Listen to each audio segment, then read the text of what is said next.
Okay, നമസ്കാരം. നമസ്കാരം. ഞങ്ങളൊന്ന് സനൽ എന്ന് പറയുന്ന നമ്മുടെ കൗൺസിലറുടെ ഇതുവരെ നടത്തിയ വികസന പ്രവർത്തനങ്ങളൊക്കെ ഒന്ന് ചർച്ച ചെയ്യാനും അതിനെക്കുറിച്ച് ഒന്ന് വിശദീകരിക്കാനൊക്കെ എത്തിയതാണ്. നമുക്കൊന്ന് അങ്ങോട്ട് നടക്കാം. ഈ നമ്മുടെ ഇപ്പൊ ഈ 5 വർഷം പൂർത്തീകരിക്കാൻ പോണം. 5 വർഷം പൂർത്തീകരിക്കാൻ പോകുമ്പോൾ ഈ കഴിഞ്ഞ 5 വർഷം നമ്മുടെ ഈ ഡിവിഷനിൽ 8ാം ഡിവിഷനിൽ എന്തെല്ലാം പ്രവർത്തനങ്ങൾ നടത്തി എന്നുള്ളതാണ്. ശരിക്കും പറഞ്ഞു കഴിഞ്ഞാൽ 8ാം ഡിവിഷൻ എന്ന് പറയുന്നത് നമുക്ക് ഏറ്റവും എന്താ പറയുന്ന സന്തോഷത്തോടു കൂടി ഈ ഡിവിഷനിൽ വർക്ക് ചെയ്ത ഒരു കൗൺസിലറാണ്. ചാരിതാർത്ഥ്യമുണ്ട്. കാരണം ഏറ്റവും ഇവിടെ ഒരു സ്വതന്ത്രനായിട്ട് ഇന്നാണ് മത്സര രംഗത്തേക്ക് വരുന്നത്. സ്വാഭാവികമായിട്ട് 9 സ്ഥാനാർത്ഥികളുണ്ട്. ആ 9 സ്ഥാനാർത്ഥികളുടെ ഇടയിൽ നിന്നാണ് നമ്മൾ ജനങ്ങൾ തിരഞ്ഞെടുത്തത്.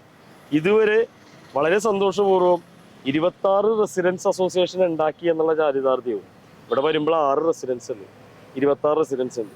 ഇവിടെ ഏറ്റവും വലിയ ഡിവിഷനാണ് ഈ 8ാം ഡിവിഷനിലാണ് പശ്ചിമ കൊച്ചിയിൽ.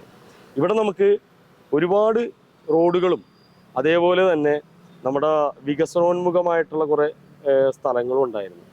അതിലെങ്ങനെയൊക്കെ നമ്മൾ ഡെവലപ്മെൻറ്റ്സ് ചെയ്യണമെന്ന് നമ്മളെ റെസിഡൻസ് ആയാലും ഈ പറയുന്ന അയൽക്കൂട്ടത്തിനോടായാലും പിന്നെ ഞങ്ങളുടെ ഒരു രാജീവ് ഗാന്ധി വായനശാലയുണ്ട്. തുടക്കം തന്നെ അവിടെ നിന്നാണ് നമ്മളുടെ ഒരു അവിടത്തെയുള്ള കുട്ടികളുടെ ഒരു സഹായ സഹകരണമാണ് നമ്മൾ ഇന്ന് ഇങ്ങനെ നിൽക്കുന്നത്. അപ്പൊ നമ്മള് എല്ലാവരോടും കൂടി ആലോചിച്ചെടുത്ത് നമുക്ക് എന്തെങ്കിലും ബുദ്ധിമുട്ടുകൾ വരുമ്പോൾ അവർ നമ്മളെ സഹായിക്കും, കാര്യങ്ങളൊക്കെ ചർച്ച ചെയ്യും. അങ്ങനെ വന്ന് ഒരുപാട് ഇപ്പൊ 2 റോഡുകൾ നമ്മൾ CSML റോഡുകൾ തന്നെ നമുക്ക് ഇത് പൂർത്തീകരിക്കാൻ പറ്റി.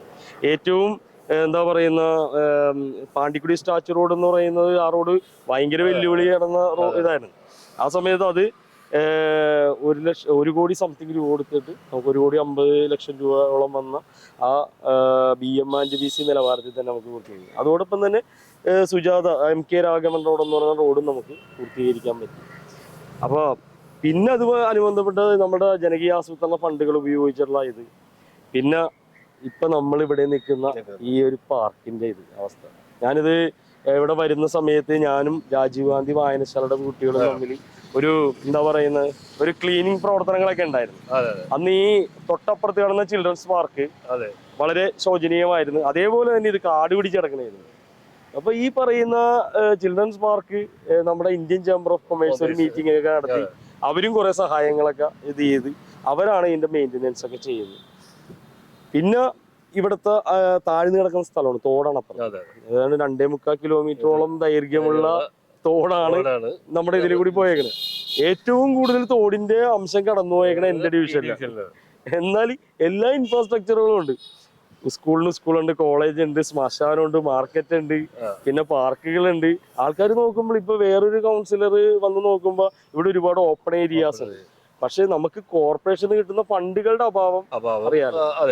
അപ്പൊ യഥാർത്ഥത്തിൽ അവർക്ക് കിട്ടുന്ന അതേ ഫണ്ടുകൾ തന്നെയാണ് ഞാനെന്നുള്ള രീതിയിലുള്ള കോർപ്പറേഷൻ കിട്ടുന്നത്. എന്നിരുന്നാലും മേയറിന്റെയും മറ്റുള്ള എന്താ പറയുക നമ്മുടെ ഫിനാൻസ് കമ്മിറ്റി കൈകാര്യം ചെയ്യുന്ന ഡെപ്യൂട്ടി മേയർ എടുത്തു പറയേണ്ട കാര്യമാണ്. കാരണം അവര് ഒരേ കാര്യങ്ങൾ സൈൻ ചെയ്യാണ്ട് ഇത് വിട്ട് ഒന്നും നടക്കൂല. ഈ പറയുന്ന മേയറിന്റെ ഈ പാർക്ക് ഇപ്പൊ നമ്മൾ നിൽക്കുന്ന പാർക്ക് തന്നെ അമൃത് ഫണ്ടിലും കൂടി ഉൾപ്പെടുത്തിയിട്ടാണ് 38 ലക്ഷം രൂപ പ്ലാൻ ഫണ്ടും എന്താ പറയുന്ന 40 ലക്ഷം രൂപ ഈ പറയുന്ന അമൃതിന്റെ ഫണ്ട് ഇത് പൂർത്തീകരിക്കാൻ പറ്റും.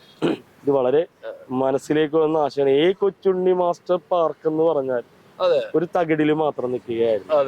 അല്ല, അതൊരു പാർക്ക് എന്ന് നമുക്ക് പറയാൻ കഴിയില്ല. കാരണം നേരത്തെ നമുക്കറിയാം ഇത് ഒരാള് കേറാത്ത പാർക്കാണ്. നേരെ മറിച്ച് നമ്മുടെ കുട്ടികളുടെ പാർക്കിലേക്കായിരുന്നു ആളുകൾ വന്നിരുന്നത്. ഇന്ന് ആ പാർക്കിന്റെ ഒരു മുഖച്ഛായ മാറ്റാൻ കഴിഞ്ഞെന്നുള്ള ചെറിയ കാര്യമില്ല. കാരണം നാളുകളായി വർഷങ്ങളായി ഇവിടെ കൗൺസിലർമാരുണ്ടായിട്ടുണ്ട്, പ്രഗത്ഭരായിട്ടുള്ള കൗൺസിലർമാരുണ്ടായിട്ടുണ്ട് ഈ ഡിവിഷനിൽ. പക്ഷെ അതൊന്നും സത്യം പറഞ്ഞാൽ നിങ്ങളെ പോലെയുള്ള ആൾക്കാർ നമ്മളോട് അത് പറയുമ്പോ എന്താ പറയാ, നമുക്ക് ഇത്രയൊക്കെ ചെയ്യാൻ പറ്റി എടുത്തെടുത്ത് പറയുമ്പോഴേ ഇതിനകത്തൊരു കാര്യം എന്താണെന്ന് വെച്ചിട്ടുണ്ടെങ്കിൽ കക്ഷി രാഷ്ട്രീയത്തിന് അതീതമായി തന്നെ നിൽക്കാൻ പറ്റിയ ഒരാളാണ് സനൽ. കാരണം കക്ഷി രാഷ്ട്രീയത്തിന് അതീതമായി ജയിച്ചു വന്നതാണ്. 3 കക്ഷികളോടും മത്സരിച്ച് അതിൽ നിന്ന് ജനം സ്വീകരിച്ച ഒരു വ്യക്തിയാണ്. തുടർ പ്രവർത്തനങ്ങളിലും താങ്കൾ അടിസ്ഥാനപരമായിട്ട് ഒരു കോൺഗ്രസ്സുകാരനായിരുന്നല്ലോ. സ്വാഭാവികമായിട്ടും അപ്പോ തുടർ പ്രവർത്തനങ്ങളിലും അത്തരത്തിലുള്ള കക്ഷി രാഷ്ട്രീയത്തിന് അതീതമായിട്ടുള്ള പ്രവർത്തനങ്ങൾ തന്നെയായിരുന്നില്ലേ നടത്തിയിരുന്നത്? ഞാനൊരാളെയും ഇപ്പൊ BJP ആയാലും കോൺഗ്രസ് ആയാലും അത് LDF ആണെങ്കിലും അവരെ ഒരു കാരണവശാലും അവരെ ഇറിറ്റേറ്റ് ചെയ്യാനോ മറ്റുള്ള കാര്യമൊന്നും ഞാൻ പോയിട്ടില്ല. എല്ലാ രാഷ്ട്രീയ കക്ഷികളെയും ഇവിടെ നമ്മുടെ ഇപ്പൊ ഓരോ 2 മാസം കൂടുമ്പോഴും നമ്മൾ റിവ്യൂ വെക്കാറുണ്ട്. നമ്മുടെ ഡിവിഷനെ കുറിച്ച് സംസാരം, റെസിഡൻസ് ഉണ്ടാവും, അയൽക്കൂട്ടം ഉണ്ടാവും, പിന്നെ ഈ പറയുന്ന കക്ഷി രാഷ്ട്രീയക്കാരെ എല്ലാവരെയും വിളിച്ച് നമ്മളൊരു വാർഡ് സഭ കൂടാണ്ട് വേണ്ട, വിളിച്ചു കഴിഞ്ഞാൽ അവർക്ക് എന്തോ നമ്മളോട് സംസാരിക്കാം. തുറന്ന സമീപനം. വിമർശനം എന്നാൽ വിമർശിക്കുമ്പോഴാണ് നമുക്ക് എന്തെങ്കിലും കാര്യങ്ങൾ ചെയ്യാൻ പറ്റും, പോയിന്റിലേക്ക് കിടക്കും. ഈ വിമർശനമാണ് അവർക്കറിയാം നമ്മളെ വിമർശിച്ചു കഴിഞ്ഞാൽ ഞങ്ങൾ അവിടെ നിന്ന് സന്തോഷിച്ച് ഇറങ്ങിപ്പോകുമ്പോ സന്തോഷിച്ച് ഇറങ്ങിപ്പോവാറുണ്ട്. എന്താ പറയുന്നതെന്ന് വെച്ച് കഴിഞ്ഞാൽ ഏത് കക്ഷി രാഷ്ട്രീയത്തിലുള്ള അതീതമായിട്ടുള്ള ആൾക്കാരാണ് അവർക്കൊരു വീക്ഷണം ഉണ്ടാവും. ആ വീക്ഷണവും കൂടി എനിക്ക് പറഞ്ഞു തരും. എന്നാലും അത് കൂടുതൽ നമുക്കിത് ചെയ്യാൻ പറ്റും. ഇപ്പൊ തന്നെയെന്ന് വെച്ച് കഴിഞ്ഞാല് ഇപ്പൊ പറഞ്ഞല്ലോ, ഞാൻ കക്ഷി രാഷ്ട്രീയത്തിന് അതീതമായിട്ട് ജയിച്ചു വന്നു. അപ്പോഴും കുറെ അഭ്യൂഹങ്ങളൊക്കെ ഉണ്ടായിരുന്നു. എങ്ങോട്ടാണ്, ഏതിലേക്കാണ് ഈ പോകുന്നത്, എങ്ങോട്ട് പോകുന്നത്. ഞാൻ ഇങ്ങനെ നിന്നുകൊണ്ടാണ് നഗരസഭ ഒരു ദുരാസിലായിരുന്നല്ലോ. അതെ, ജയിച്ചു വരുമ്പോൾ നഗരസഭ LDF ആണോ UDF ആണോ, അല്ലെങ്കിൽ ആരൊക്കെ LDF-ന് അല്ലെങ്കിൽ UDF എന്നുള്ള രീതിയിലായിരുന്നു. താങ്കളുടെ മനോധർമ്മം അനുസരിച്ച് LDF-ന് പിന്തുണ കൊടുത്തു. നമ്മളെ സംബന്ധിച്ചിടത്തോളം വേറെ ഒന്നുമില്ല. കാരണം നമ്മുടെ ഡിവിഷനാണ്, നമ്മളെ ജയിപ്പിച്ച ജനങ്ങളോടുള്ള പ്രതിബദ്ധത. അപ്പൊ നമ്മള് ഭരണകക്ഷിക്ക് പിന്തുണ കൊടുക്കുകയാണെങ്കിൽ നമുക്ക് സ്വാഭാവികമായിട്ട് ഡിവിഷനിൽ ഒരുപാട് പ്രവർത്തനങ്ങൾ ചെയ്യാൻ പറ്റും. നേരെ മറിച്ച് ഓപ്പോസിറ്റ് ആയിട്ടാണെങ്കിൽ നമ്മൾ പല കാര്യങ്ങളും നമ്മുടെ ഡിവിഷനിലേക്ക് കൊണ്ടുവരാൻ പറ്റില്ല. ഇപ്പോൾ നമ്മുടെ മേയറിന്റെ കഴിവറ്റ മേയർ ഇപ്പൊ ഒരുപാട്, ഇപ്പൊ തുരുത്തി കോളനി ആയാലും, പിന്നെ അതുപോലെ തന്നെ നമ്മളുടെ ബ്രഹ്മപുരം, ഇപ്പൊ എല്ലാ സംവിധാനങ്ങളുടെ അദ്ദേഹത്തിന്റെ ഒരു ഇഴക്കം അതിനകത്ത് പ്രകടമാണ്. ഈ പറയുന്ന അമൃത് പദ്ധതി എന്ന് പറയുന്ന ആ തുക മേയറിന്റെ ഇത് തന്നെയായിരുന്നു. സനിലിനെ ഒരു അമൃത് പദ്ധതിയിൽ ഉൾപ്പെടുത്തി ഒന്ന് കൈകാര്യം ചെയ്യണം. ഇവിടെ ജിങ്കിൾ ബെൽസിന്റെ പരിപാടി, അതായത് 8 ദിവസം നിൽക്കുന്ന ജിങ്കിൾ ബെൽസിന്റെ പരിപാടിയാണ്. നമ്മള് കാണപ്പണി മറ്റുള്ള ഇത് റോഡ് പണിയല്ല. പ്രത്യക്ഷത്തിൽ നമുക്ക് സ്വാഭാവികമായിട്ട് നമുക്ക് ഇങ്ങനെയുള്ള എല്ലാ ഫെസ്റ്റിവൽസും നമ്മൾ കൊണ്ടുവന്ന് അതിനകത്ത് കൂടി ജനങ്ങൾ ഒരു ജനകീയ സംഗമം രൂപീകരിക്കുക എന്നുള്ളത്. അത് ആദ്യത്തെ പ്രാവശ്യം ചെയ്തു കഴിഞ്ഞപ്പോൾ കുറച്ച്, അതായത് ഇവിടെയുള്ള ഡിവിഷൻ പ്രവർത്തനങ്ങളിലെ ആൾക്കാരുമായി മുൻനിർത്തിയാണെങ്കിൽ, പിന്നീട് വന്ന പ്രവർത്തനങ്ങൾ ഒരുപാട് സ്പോൺസർമാര് അവര് നമ്മളോട് ചോദിച്ച ഘടകങ്ങളുണ്ട്. അതെ, അത് പിന്നെ ഞാൻ പറഞ്ഞില്ലേ, ഈ നമ്മുടെ പുതുവത്സരാഘോഷങ്ങളുടെ ഭാഗമായിട്ട് വിവിധ കേന്ദ്രങ്ങളിൽ നടക്കുന്ന പരിപാടികൾ ഇവിടെ ഈ ഒഴിഞ്ഞു കിടക്കുന്ന ഈ പ്രദേശത്ത് ആ പരിപാടി വന്നതോടുകൂടി ഒരു തിരക്ക്, മറ്റ് കേന്ദ്രങ്ങളിലെ തിരക്ക് ഒഴിവാക്കുവാൻ കഴിഞ്ഞു എന്നുള്ളതാണ്. മാത്രമല്ല ഏത് സമയത്തും പുതുവത്സരാഘോഷ സമയത്ത് ശൂന്യമായി കിടന്ന ഈ പ്രദേശം സ്വാഭാവികമായിട്ട് വലിയ ഉത്സവാന്തരീക്ഷത്തിൽ എത്തിച്ചതും ജിങ്കിൾ ബെല്ലാണ്. മാധ്യമ പ്രവർത്തന നിലയിൽ ഞങ്ങളത് സ്വാഭാവികമായിട്ട് അത് മനസ്സിലാക്കിയ ഒരു കാര്യമാണ്. ഇതിനകത്തൊരു കാര്യം കൂടി ചോദിക്കട്ടെ, സനൽ കൗൺസിലർ ആയി വരുന്നതിനേക്കാൾ മുമ്പ് തന്നെ നമ്മുടെ ശാന്തി നഗർ കോളനിയിലെ റോഡിന്റെ പ്രശ്നം അത് വലിയ പ്രശ്നമായിരുന്നു. പ്രശ്നത്തിനെങ്കിൽ ഞങ്ങള് ഈ മാധ്യമ പ്രവർത്തകർക്ക് എപ്പോഴും നേരിടേണ്ടി വന്നിരുന്ന പ്രശ്നമാണ്. കാരണം അവിടുത്തെ ജനങ്ങൾ എപ്പോഴും പറയും ഈ റോഡ് ശരിയാകും, നിങ്ങളൊന്ന് ഇടപെടണം, നിങ്ങളാണ്. അപ്പൊ നമ്മളിത് നിരന്തരം ആ റോഡിനെ കുറിച്ചും ഒക്കെ എഴുതി മടുത്തൊരു സാഹചര്യം ഉണ്ടായിരുന്നു. ഇതിനിടയിലാണ് സനല് കൗൺസിലറായി വരുന്നത്. പിന്നീട് അതിന്റെ എങ്ങനെയാണ് അതിന്റെ പ്രൊജക്ട്? അതായത് നമ്മുടെ MLA ഫണ്ടാണ്. അപ്പൊ MLA അതിനകത്ത് ഫണ്ട് കൊണ്ടുവന്നിട്ട് ഈ പറയുന്ന ഏറ്റവും വീതി കൂടിയ സ്ഥലം കമ്മ്യൂണിറ്റി ഹാൾ ഇരിക്കുന്ന തൊട്ടിപ്പുറത്ത് 2 പാരലായിട്ട്, അതൊന്ന് മറ്റേ YMP ട്രസ്റ്റ് ഭാഗം കയറി വരുന്നത്, ഒരെണ്ണം കമ്മ്യൂണിറ്റി ഹാളിൽ. അപ്പൊ സാധാരണക്കാരായിട്ടുള്ള ആളുകളാണ് ഈ കമ്മ്യൂണിറ്റി ഹാളിൽ തന്നെ എടുക്കുന്നത്. അപ്പൊ ഞാൻ പറഞ്ഞു അവിടെ ആദ്യം കൂടുതൽ ഇത് ചെയ്യുക. അപ്പൊ 77 ലക്ഷം രൂപയാണ് അതിനകത്ത്. അപ്പൊ വെഡ് വേസ്റ്റ് അടി ഭയങ്കര ഒരു ഡെപ്തിൽ കുഴിച്ചിട്ടായിരുന്നു.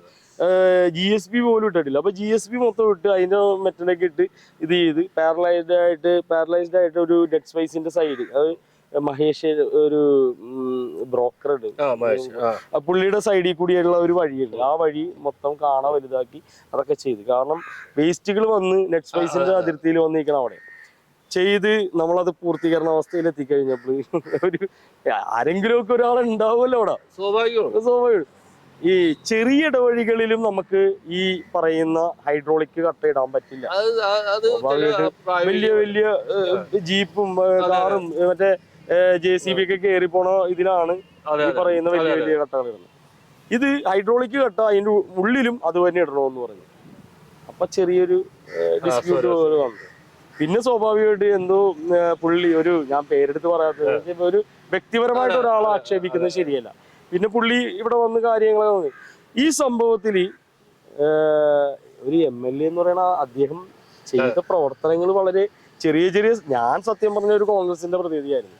ഞാൻ പച്ചക്ക് പറയണത് എന്താണെന്ന് വെച്ച് കഴിഞ്ഞാല് ഞാനും ഇവിടെ ഉണ്ടായിരുന്ന MLA-മാര് ഈ സമയത്തൊക്കെ നമ്മളെ MLA-മാരെ കാണുമ്പോൾ MLA-മാരെന്നുള്ള രീതിയിൽ നമുക്കൊരു എന്താ പറയുന്ന ഒരു കോൺഗ്രസിന്റെ ഒരു പ്രവർത്തനമാണ്. ആ ഒരു ഇത് കിട്ടിയിട്ടില്ല. ജനങ്ങളുടെ അകൽച്ച ഞാൻ ചെയ്തോളാം എന്നുള്ള ആ ഒരു ഇതിലാണ്. അപ്പൊ അന്നൊക്കെ ഞാൻ യൂത്ത് കോൺഗ്രസിന്റെ മണ്ഡലം പ്രസിഡന്റ്. അങ്ങനെ ആ സമയത്ത് പോലും കോൺഗ്രസിന്റെ ആ ഇതുപോലും പുള്ളി MLA-മാരെന്നുള്ള ഇതില് കൗൺസിലറായി നമ്മളുടെ ഈ പറയുന്ന KJ Maxx MLA വന്ന് നമ്മള് അദ്ദേഹത്തിന്റെ ഇതിൽ നിന്ന് അദ്ദേഹം ചെറിയ ചെറിയ ഇടവഴികൾ പോലും നമ്മളെ സഹായിക്കുന്നു. എല്ലാ കക്ഷി രാഷ്ട്രീയമില്ലാതെ എല്ലാവർക്കും കൊടുത്ത് നമുക്ക് ഇവിടെ ഈ പറയുന്ന ഇത്. പക്ഷെ ഒരാളെ അതാണ് ഇതാണെന്ന് പറഞ്ഞിട്ട് കുറ്റപ്പെടുത്തി കഴിയുമ്പോ സ്വാഭാവികമായിട്ട് ഞാൻ ഞാനല്ല പറയുന്നത്, അവരുടെ വഴി. ആ സമയത്ത് ഈ പറയുന്ന വഴികളിലെ ഒരു ചെറിയ ഡിസ്പ്യൂട്ട് വന്നാണ് ഏതായാലും നിർത്തിവെക്ക്. ഈ കോൺട്രാക്ടർ അവൻ പൈസ മുടക്കിയതിന് ശേഷമാണ് കിട്ടുന്നത്. അവന്റെ മാനസികാവസ്ഥയും കൂടി മനസ്സിലാക്കണം. ഈ സമയത്ത് അവന്റെ ഇതില് ഫണ്ടില് തടസ്സം വരുമ്പോ അവൻ സ്വാഭാവികമായിട്ട് ജീവനും കൊണ്ട് ഓടി പോകാനോ അത് എല്ലാ ഇതറിയുള്ളൂ. ഈ പറഞ്ഞ ഫണ്ടുകൾക്ക് കിട്ടാൻ ബുദ്ധിമുട്ടായി കഴിഞ്ഞപ്പോൾ നമ്മുടെ B&B ആയിരുന്നു അന്നേരത്തെ ബിജുവിന് കുറെ പ്രശ്നങ്ങൾ അഭിമുഖീകരിക്കണം. അത് ഇത് ചെയ്തു. പിന്നെ അത് കഴിഞ്ഞ് തിരുവനന്തപുരത്ത് പോയി എല്ലാം ശരിയാക്കി എടുത്തിട്ടാണ് പിന്നീട് അത് വന്നത്. ഇപ്പോഴത്തെ സ്ഥിതി എന്ന് വെച്ചാൽ കമ്മ്യൂണിറ്റി ഹാളിന്റെ വശം ഫുൾ പൂർത്തീകരിച്ചിട്ടുണ്ട്. തൊട്ടപ്പുറത്തെ വശം നമ്മള് ടാറിങ് ചെയ്ത് കൊടുക്കാൻ പോണു. അപ്പൊ MLA ആ ഫണ്ട് ഇപ്പൊ അദ്ദേഹം കൊണ്ടുവന്ന ഫണ്ട് എവിടെ വേണമെങ്കിലും അദ്ദേഹത്തിന് വിനിയോഗിക്കാം. അപ്പൊ അദ്ദേഹം അതിന്റെ രീതിയിൽ കാര്യങ്ങൾ വേണം. പക്ഷെ എന്നിരുന്നാലും ചെയ്യാമെന്ന് പറയുന്നുണ്ട്. പക്ഷെ എന്റെ കാലാവധിക്കുള്ളിൽ ചെയ്യണമെന്നുള്ളത് എന്റെ ഒരു ആഗ്രഹമാണ്. അത് ഞാൻ നടത്തിയിരിക്കും. ഇപ്പൊ ഞാൻ ചെയ്യാൻ പോകുന്നത് ഇന്ന് നമുക്ക് 30-ാം തീയതി ഏത് സെപ്റ്റംബർ 30 എല്ലാം കഴിഞ്ഞു. ജോ മാത്യു ആണ് അവിടെ ഈ ഇത് ചെയ്യാനായിട്ട് എടുത്തേക്കുന്നത്, ടാറിങ് ചെയ്യാനായിട്ട് എടുത്തത്. അത് പൂർത്തീകരിച്ച് GSB ഇട്ട് അത് അടുത്ത ദിവസം തന്നെ ഏതാണ്ട് 1-1.5 ആഴ്ചക്കുള്ളിൽ ചെയ്യും എന്നുള്ളതാണ്. ആ പോർഷനും അനുബന്ധമായ റോഡുകളുണ്ട്. ആ പോർഷൻ മാത്രമല്ല, ശാന്തിനഗറിന്റെ പോർഷൻസ് ചെറിയ ചെറിയ വഴികൾ അതെല്ലാം ഇദ്ദേഹം ടാർ ചെയ്ത് അതെല്ലാം തീർക്കുമെന്നാണ് പറഞ്ഞത്. മഴ ഇങ്ങനെ ചെറിയൊരു വില്ലനായിട്ട് നിൽക്കുന്നുണ്ട്. നമുക്കൊരു 10 ദിവസമെങ്കിലും ഒരു നല്ല വെയില് കിട്ടിയാൽ മാത്രം ഈ സാധനം കൊണ്ടുവന്നിട്ടുണ്ട്. അപ്പൊ ശരിക്കും പറഞ്ഞു കഴിഞ്ഞാൽ ഈ ടാറിങ് ജനകീയാസൂത്രണ ഫണ്ടിന്റെ ഈ ടാറിങ് വരുന്നതോടുകൂടി ഭൂരിഭാഗം റോഡുകൾ ഇപ്പെടുത്തേക്കുന്ന റോഡുകളുടെ പറഞ്ഞുതരാം. അപ്പൊ എന്നാലേ കറക്റ്റ് ശാന്തിനഗർ കൂടാണ്ട് മാന്നുള്ളി റോഡ്, അറക്കപ്പറമ്പ് റോഡ്, ഓട്ടച്ചാൽ റോഡിന്റെ ചെറിയൊരു ഭാഗം, ഇവിടെ ഒരു നീൽ ഡൈവിംഗ് ഉണ്ട് വെള്ളക്കെട്ടിലുള്ള, ആരും തിരിഞ്ഞു നോക്കിയിട്ടില്ല. അപ്പൊ ആ റോഡെല്ലാം ടാറിങ് ചെയ്യാനായിട്ട് ഈ പറയുന്ന ഫയലിൽ തീരും എന്നുള്ളത്.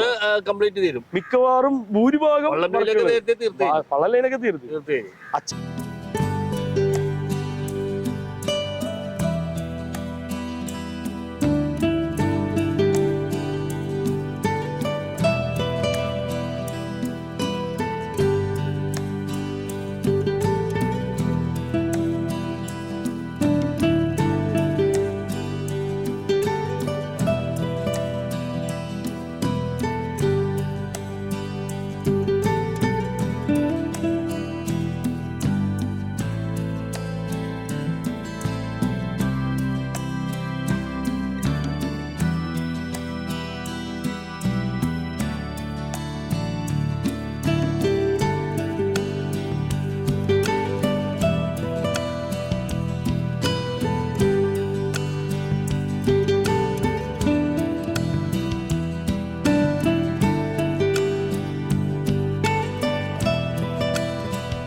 അച്ചാളത്ത് റോഡ്, വളരെ അച്ചാളത്ത് റോഡൊക്കെ തോടിനോടനുബന്ധിച്ച് കിടക്കുന്ന റോഡുകൾ.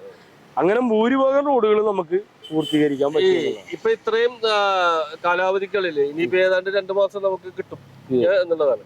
ഈ 2 മാസം നമുക്ക് കിട്ടുമ്പോ എന്തെങ്കിലും ഡിവിഷനിൽ പൂർത്തീകരിക്കാതെ പോയത് അല്ലെങ്കിൽ തന്റെ ശ്രദ്ധയിൽ പെടാതെ പോയത് എന്നുള്ള ഏതെങ്കിലും ഒരു കാര്യം ഞാൻ വിചാരിക്കണത് എന്താന്ന് വെച്ച് കഴിഞ്ഞാൽ, നമ്മളുടെ എനിക്ക് ശരിക്കും പറഞ്ഞു കഴിഞ്ഞാൽ റോഡുകൾ ഇതിനെക്കാട്ടി ഒരു ശ്മശാനം പൂർത്തീകരണ അവസ്ഥയിലേക്ക് എത്തിക്കണമെന്നുണ്ട്. കാരണം ഞാൻ അവിടെ വരുന്ന സമയത്താണ് കൂവപ്പാട ശ്മശാനത്തിൽ എന്ന് വെച്ച് കഴിഞ്ഞാൽ ഉദ്ദേശിച്ചത് നമ്മുടെ കൂവപ്പാട ശ്മശാനത്തിന്റെ എൻട്രൻസിലൂടെയാണ് നമ്മുടെ കൊച്ചിൻ കോളേജിലെ പിള്ളേര് പോകുന്നത്. അപ്പൊ എന്റെ മനസ്സിലുണ്ടായിരുന്ന ഒരു ആശയം ഞാൻ അന്ന് അവിടുത്തെ എന്താ പറയുന്ന അവിടുത്തെ തോമസ് വൈലാറ്റിനോടൊക്കെ പറഞ്ഞു, ഇങ്ങനെ നമുക്കൊരു കാര്യം ചെയ്യാം, നമുക്ക് ഈ സാന്റോ ഗോപാലം വഴി ഏതാണ്ട് ശ്മശാനം മുഖമായ അന്തരീക്ഷം വരുന്നുണ്ട്. അപ്പൊ ഞാൻ പറഞ്ഞു ഇവിടെ ഒരു പാലം നമുക്ക് ഇത് ചെയ്ത് അവിടെ നമുക്കൊരു വാക്ക് വേ ഒക്കെ ചെയ്ത് ഉള്ളിലേക്ക് കാര്യങ്ങളൊക്കെ ചെയ്യാം. നിങ്ങളുടെ കുട്ടികൾ ഇതിലേക്ക് കൂടി എൻട്രൻസ് ഈ പറയുന്ന ശ്മശാനവും മാർക്കറ്റും ആണ് അവിടെ വിദ്യാർത്ഥികൾക്ക് കടന്നു വരുമ്പോൾ അങ്ങനെ ഒരു വീക്ഷണം എന്റെ മനസ്സിലുണ്ടായിരുന്നു. പക്ഷെ പിൽക്കാലത്ത് എന്തോ എനിക്ക് തന്നെ തോന്നി, ശരിക്കും പറഞ്ഞാല് കൊച്ചിൻ കോളേജ് എന്ന് പറഞ്ഞു കഴിഞ്ഞാല് അതില് കൗൺസിലറിന് ആധിപത്യം ഇല്ല. അപ്പൊ അവര് അങ്ങനെ ഒരു അകൽച്ച പോലെ കാണിക്കുന്നു എന്ന് എനിക്ക് തന്നെ തോന്നി. സ്വാഭാവികമായിട്ട് അതില് നമ്മുടെ എക്സ് ഒഫീഷ്യൽ മെമ്പർ എന്ന് പറഞ്ഞു കഴിഞ്ഞാൽ നമ്മുടെ മേയറും ഡെപ്യൂട്ടി മേയറും, അവർക്ക് രണ്ടുപേർക്ക് ആ വേദികളിലെ കാര്യങ്ങളൊക്കെ ചെന്നിരിക്കാനും പറ്റും. പക്ഷെ എന്നെ ഒരുപാട് വേദികളിലൊക്കെ അവർ വിളിച്ചിട്ടുണ്ട്. പക്ഷേ ഒരു പ്രധാനപ്പെട്ട കാര്യം ചർച്ച ചെയ്യുമ്പോൾ അതൊന്ന് ഫോളോ അപ്പിങ് നടക്കാത്തൊരവസ്ഥ അവരിൽ നിന്നുണ്ടായപ്പോൾ ഞാൻ പതുക്കെ ഒന്ന് പക്ഷെ അതും കൂടി ചെയ്തിട്ടുണ്ടായിരുന്നു. അത് വന്നിരുന്നെങ്കിൽ അതൊരു പക്ഷെ ആ കോളേജിന്റെ മുഖച്ഛായക്ക് വലിയ, കാരണം കൊച്ചിൻ കോളേജ് മുനിസിപ്പാലിറ്റി ഉള്ള സമയത്തുള്ള ഒരു കോളേജാണ്. ആ കോളേജിന്റെ മുഖച്ഛായ മാറുക എന്നുള്ളത് വലിയ കാര്യമാണ്. ഇപ്പോഴത്തെ ഒരു സാഹചര്യം എന്താ വെച്ചിട്ടുണ്ടെങ്കിൽ നമ്മുടെ നാട്ടിലെ വിദ്യാർത്ഥികൾ മാത്രമല്ലല്ലോ ആ കോളേജിൽ വന്ന് പഠിക്കുന്നത്, മറ്റ് പ്രദേശങ്ങളിൽ നിന്നും വന്ന് പഠിക്കുന്ന കുട്ടികളുണ്ട്. അവര് വന്ന് ഇറങ്ങുമ്പോൾ ആദ്യം നമ്മൾ കാണുന്നത് മാർക്കറ്റ് മോശമല്ല, മാർക്കറ്റ് വേണം. പിന്നെ അത് കഴിഞ്ഞാൽ ഇപ്പുറത്തെ സൈഡിൽ ശിവശാലം മോശമല്ല, വേണം. പക്ഷെ ഒരു വിദ്യാഭ്യാസ സ്ഥാപനത്തിലേക്ക് കടന്നു പോകുന്ന വഴിയിൽ ഒരു മാനസികമായി ഒരു ഫ്രഷ്നെസ് കിട്ടണം. ആ ഫ്രഷ്നെസ് കിട്ടിയിരുന്നെങ്കിൽ ആ കോളേജിന്റെ ഈ പദ്ധതി അവിടെ നടപ്പാക്കിയിരുന്നെങ്കിൽ അത് എന്തായാലും കോളേജുകാർക്കാണ് നഷ്ടം. ഇനി അവർക്ക് അതിന്റെ ഒരു ഇതിൽ നിന്നൊരു ഇതില്ല കേട്ടോ. കാരണം നമ്മത് എപ്പോഴായാലും ഇനിയിപ്പോ നമ്മളതിന്റെ സപ്പോർട്ട് എടുക്കാനായിട്ട് നമ്മൾ തയ്യാറാ. നമ്മള് ഈ ഒരു ഡിവിഷൻകാരൻ തന്നെ ഈ ഡിവിഷനിൽ എന്ത് പരിപാടികൾ ഇത് ചെയ്താലും നമ്മൾ അവരുടെ ഒപ്പം നിന്ന് സപ്പോർട്ട് ചെയ്താലും കാര്യം ഈ പറയുന്ന തോമസ് വയലാട്ടടക്കം എല്ലാവരും നല്ല രീതിയിലാണ് പെർഫോമൻസ്. പണ്ടുണ്ടായിരുന്നതിനെക്കാട്ടും കൂടുതൽ നല്ല രീതിയിൽ ക്യാൻറ്റീൻ സമുച്ചയമാണെങ്കിൽ എല്ലാം. പക്ഷെ എന്നിരുന്നാലും ഈ ഒരു ഇത് വന്നിരുന്നെങ്കിൽ കുട്ടികൾക്ക് ഇതിലേക്ക് കൂടി നടക്കാൻ കുറെ കുട്ടികൾ ഈ വഴി നടക്കുന്നുണ്ട്, ഓൾറെഡി നടക്കുന്നുണ്ട്. പക്ഷെ ഒരു ആളൊഴിഞ്ഞൊരു പ്രദേശമായിട്ട് മാത്രമല്ല ഇപ്പൊ ഈ വാക്ക് എന്നൊക്കെ പറയുമ്പോൾ കുട്ടികൾക്ക് ഒരു കുറച്ചുകൂടി സന്തോഷം അതിന്റെ ഉള്ളിൽ കൂടി ഇത് ഒരു ഇതായിരുന്നു, നല്ല പ്രൊജക്റ്റായിരുന്നു. പിന്നെ ശ്മശാനത്തിന്റെ കാര്യം പറഞ്ഞു വന്നത്, ശ്മശാനം സ്വാഭാവികമായിട്ട് അത് ആലക്ക വളർന്നതിന് മതലൊക്കെ ഇടിഞ്ഞു തുടങ്ങി. ഇതിപ്പോഴാണ് ഫണ്ട് അവസാന ഘട്ടമാണ് ഫണ്ട് ഇടാനായിട്ട് പറ്റിയേക്കുന്നത്. അതിന് ടെൻഡർ പ്രോസസ് ഒക്കെ കഴിഞ്ഞ് ചിലപ്പോ ഞാൻ പോകുമ്പോഴായിരിക്കും അതിന്റെ പൂർത്തീകരണ അവസ്ഥയിലെത്താൻ. കാരണം അറിയാലോ ടെൻഡർ പ്രോസസ്സിങ് കഴിഞ്ഞ് ഈ ഒരു 2 മാസം കൊണ്ട് അത് തീരുമോന്ന് അറിയില്ല. നേരെ മറിച്ച് മാർക്കറ്റ് കുറെ കാര്യങ്ങൾ ആ ഷീറ്റ് വർക്കൊക്കെ ചെയ്ത് ഇപ്പൊ ഒരു 24 ലക്ഷം രൂപ KS അക്ബർ എന്ന് പറഞ്ഞ പുള്ളിയാണ് എടുത്തേക്കുന്നത്. അപ്പൊ ആ പുള്ളിയുടെ ഇതില് വർക്ക് വരുമ്പോൾ ഇപ്പൊ ACP വർക്കൊക്കെ ചെയ്ത് സൈഡ് ബോളൊക്കെ ചെയ്ത് വരുമ്പോൾ മാർക്കറ്റ് ഒരുവിധം ഭംഗിയാകാൻ സാധിക്കും. തുടങ്ങി വെക്കുമെന്ന് വെച്ചാൽ അവിടെ ഒരു കാര്യമാണ്, തുടങ്ങി വെക്കുക എന്നുള്ളത് ഒരു കാര്യമാണ്. കാരണം എന്റെ സമയത്ത് ഞാൻ തുടങ്ങി വെച്ചു, അതിന്റെ ഫണ്ട് അനുവദിച്ചു. അത് പൂർത്തീകരിക്കുക എന്നുള്ളത് ഇനി എങ്ങനെ പൂർത്തീകരിക്കും എന്നുള്ളത് വരുന്ന ആള്. വേറൊരു കാര്യം കൂടിയുള്ളതെന്ന് വെച്ചാൽ ഇപ്പൊ ഈ മാർക്കറ്റിന്റെ സംഭവത്തിൽ തന്നെ നമ്മള് വന്ന ആ തുകയുണ്ടല്ലോ, രണ്ട് ഘട്ടമായിട്ടാണ് തുക വന്നത്. അപ്പൊ ആദ്യം തന്നെ നമ്മള് ഷീറ്റ് വർക്കിനാണ് ആദ്യം പൈസ വിനിയോഗിച്ചത്. ഷീറ്റ് വർക്ക് എന്ന് വെച്ച് കഴിഞ്ഞാൽ ഏതാണ്ട് ഒരു ഇങ്ങനെ ചരിഞ്ഞ് രീതിയിലായിരുന്നു. ആൾക്കാർക്ക് അങ്ങോട്ടും ഇങ്ങോട്ടും പാസ് ചെയ്യാനായിട്ടുള്ള ബുദ്ധിമുട്ടുകളൊക്കെ ഉണ്ടായിരുന്നു. പിന്നെ ഏതാണ്ട് മാറാമ്പല് പിടിച്ച് ആ ഷീറ്റൊക്കെ ആകെ മോശമായിട്ടുള്ള നമ്മൾ എന്ത് ചെയ്ത് മേളിൽ ഷീറ്റ് അങ്ങോട്ട് പൊക്കി അങ്ങോട്ട് വെച്ച് നല്ല ഉയരത്തിലാക്കി.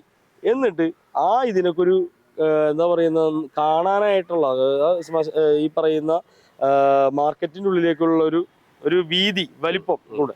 ഇതിപ്പോ ഫ്രണ്ടിൽ ACP വർക്കും കൂടി വന്നു കഴിഞ്ഞാൽ അതൊരു പുതിയ മാർക്കറ്റ് എന്നുള്ള രീതിയിലാണ് മാറുന്നത്. അതും കൂടി ഉള്ള അതിന്റെ മൂന്നാമത്തെ ഫണ്ടാണ് ഈ 24 ലക്ഷം രൂപ. ഈ 24 ലക്ഷം രൂപയിൽ നമ്മുടെ തൊട്ടപ്പുറത്തൊരു ഹെൽത്ത് ഓഫീസ്, ആ ഹെൽത്ത് ഓഫീസിന്റെ സൈഡും ഈ പറയുന്ന ബാക്കിയുള്ള ഇൻഫ്രാസ്ട്രക്ചർ കൂടി ഇത് ചെയ്യണമെങ്കിൽ താഴത്തുള്ള ഈ മാർക്കറ്റ് എന്ന് പറഞ്ഞു കഴിഞ്ഞാൽ എല്ലാ വെള്ളവും കാണയിലേക്ക് ഒഴുകുന്ന സിറ്റുവേഷൻ ചില ഭാഗത്ത് നിന്നുണ്ട്. ഇവർക്ക് ഒരു ടാങ്ക് ഉണ്ട്, ആ ടാങ്കിലേക്ക് വന്ന് വീഴാനും അതിന്റെ എല്ലാ ഇതും കഴിഞ്ഞിട്ടാ അടുത്ത ദിവസങ്ങളിൽ ആ സംഭവങ്ങൾ വരും, വീഴാനും ഈ വേസ്റ്റ് ഈ പറയുന്ന പ്രോസസ്സിങ് കഴിഞ്ഞിട്ട് വെള്ളം മാത്രം കാണയിലേക്ക് കൊണ്ടുപോകാനും ഈ വേസ്റ്റ് എടുത്തിട്ട് പോകാനുള്ള സംവിധാനങ്ങൾ ഒരുക്കാൻ പോകുന്നു. അപ്പൊ പിൽക്കാലത്ത് അടുത്ത വരുന്ന ഒരു വ്യക്തികൾക്ക് കുറച്ചും കൂടി ഭാരം കുറയും കിട്ടും. നമ്മുടെ ഡിവിഷനിലെ വെൽനസ് സെന്ററിന്റെ പ്രവർത്തനം എങ്ങനെയാണ്? അടിപൊളിയാണ്. സത്യത്തിൽ ഞാനത് എടുത്തു പറയേണ്ട ഒന്ന് തന്നെയാണ്. കാരണം ഈ വെൽനസ് സെന്റർ വന്നപ്പോൾ ശരിക്കും പറഞ്ഞാൽ പണ്ടത്തെ ഹെൽത്ത് ചെയർപേഴ്സൺ VK മിനിമോളായിരുന്നു അന്ന് പൊതുമരാമത്ത്. അന്ന് TK അഷ്റഫാണ് ഈ പറയുന്ന വെൽനസ് സെന്റർ. ഞാൻ ശരിക്കും പറഞ്ഞാൽ അവിടെ വൈകുന്നേരങ്ങളിൽ ഇരിക്കുന്ന ഒരു വ്യക്തിയായിരുന്നു. അപ്പൊ സ്വാഭാവികമായിട്ട് എന്നോട് ഷറഫൊക്കെ വിളിച്ചിട്ട് എന്നോട് പറഞ്ഞു, എടാ നീ ഇരിക്കുന്ന ഓഫീസില്ലേ, ഒരു ദിവസം വിളിച്ചു, നീ ഇരിക്കുന്ന ഓഫീസില്ലേ, അത് നമുക്ക് വെൽനസ് സെന്റർ ആക്കാട്ടോ. ഞാൻ പറഞ്ഞു ഓക്കെ. വെൽനസ് സെന്റർ വരും എന്ന് പറയുന്നുണ്ട്, വന്നില്ല. അപ്പൊ അങ്ങനെ ഞാൻ VK മിനിമോളിനെ പൊതുമരാമത്ത് കണ്ട് മേയറിന്റെ അടുത്ത് കാര്യം പറഞ്ഞോള്. ഒരു 10 ദിവസം കഴിഞ്ഞില്ല, അപ്പൊ തന്നെ ആൾക്കാരൊക്കെ അളക്കാൻ വേണ്ടി വന്നു, സജ്ജീകരിച്ച് ടപ്പേന്ന് പണിയും തുടങ്ങി, വെൽനസ് സെന്ററും തുടങ്ങി. വെൽനസ് സെന്റർ തുടങ്ങി കഴിഞ്ഞപ്പോൾ ഒരു ആകുലതയുണ്ടായി. എന്താണ് ആകുലത എന്നറിയോ? ഇതെങ്ങനെ കൊണ്ടുപോകും, ചിലപ്പോ ഒരു സുപ്രഭാതം നിർത്തിക്കളുണ്ട്. പക്ഷെ ഉണ്ടല്ലോ, ഞാൻ ശരിക്ക് ഇപ്പോഴാണ് ഈ വെൽനസ് സെന്ററിനെ കുറിച്ച് സന്തോഷിക്കും. കാരണം നല്ല ഡോക്ടർമാർ, നേഴ്സ്, ഫാർമസിസ്റ്റ്, പിന്നെ ഈ പറയുന്ന ഇവിടെ തന്നെയുള്ള ഒരു പുള്ളിക്കാരത്തിയാണ് ഇവിടുത്തെ ക്ലീനിങ് ഇതൊക്കെ ചെയ്യുന്നത്. ഡോക്ടർമാര് ഫ്രണ്ട്ലി ഡോക്ടർമാരെന്ന് പറയുന്നത് ശരിക്കും അങ്ങനെയുള്ള ഒരു ഫ്രീ കോസ്റ്റിലാണ് നമ്മൾ കൊടുക്കുന്നത്. ഒന്നാമത്. രണ്ടാമത്തേന്ന് വെച്ച് കഴിഞ്ഞാല് ആദ്യം കുറച്ച് ഒപ്പികളെ ഉണ്ടായിരുന്നുള്ളൂ. ഇപ്പൊ ഏതാണ്ട് 10, 50, 60 ഒപ്പികൾ വരുന്നുണ്ട്. ആ ഡോക്ടർ കൊടുത്ത മരുന്നുകൾ ഭയങ്കര കൈപ്പുണ്യമുള്ളതാണെന്ന് പറയണത്. പെട്ടെന്ന് അസുഖം മാറുന്നുണ്ട്. അപ്പൊ സ്വാഭാവികമായിട്ട് ആളുകൾ വേറെയുള്ള ഡിവിഷനിൽ ആൾക്കാർ വന്നു, അതായത് സ്വകാര്യ ആശുപത്രിയിലേക്ക് പോകുന്ന ആളുകൾ പോലും വരുന്നുണ്ട്.